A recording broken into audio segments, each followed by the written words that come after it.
It was tough to leave Washington, Indiana, but even tougher to leave friends, and still worse, I had to leave the White Steamer, my favorite restaurant there. Off onto US 50, and I noticed how nice the line on the right side of the road looked. Yep, got behind more construction. Past the old cathedral in Vincennes and then headed toward the Abraham Lincoln Bridge. Turned to the left and checked out the George Rogers Clark Memorial, biggest memorial to a single person anywhere in the U.S. outside of Washington. Crossing the Abraham Lincoln Bridge into the flatness of southern Illinois. And it's not quite boring, but it's much like this all the way to St. Louis. As you get closer, you begin to see the Gateway Arch. It's really the marker that gets you into downtown. And there is the mighty Mississippi. I chose one of the older bridges to get into downtown because Enterprise Rent-A-Car is smack dab at the base of the Gateway Arch. You know, it'd be great to work there because you could easily explain how to get to the office. It's right there. Possibly one of the best locations in St. Louis.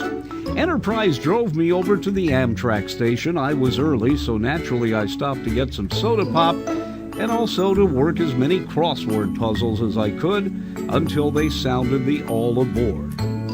The nice lady ushered us onto the train and we were off. You know, in all big cities, you have to go through the warehouse district to get out of town. But when you do, the view is just great. You begin to parallel the Missouri River, for this is the Missouri River Runner train. And it goes past some great small towns on its way from St. Louis all the way across Missouri to Kansas City. The train just follows a mostly westward path, mostly beside the Missouri River. We'll change trains there and overnight all the way to Santa Fe, New Mexico.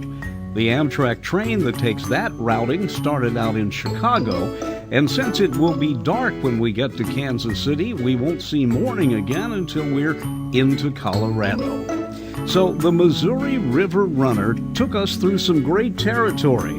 The weather wasn't all that good, but every time we stopped, it gave me a chance to look at abandoned train stations and small towns along the way. Finally, as happens every day, it started getting dark and we were in Independence, the last stop on the Truman funeral train. And that means the next stop, Kansas City. When you get off there, and I had a bad knee at the time, you have a long walk to get into the station. But finally, I was in the train, navigating that wonderful narrow stairwell, going to my roomette. It's been a long day, and it'll be another overnight on Amtrak.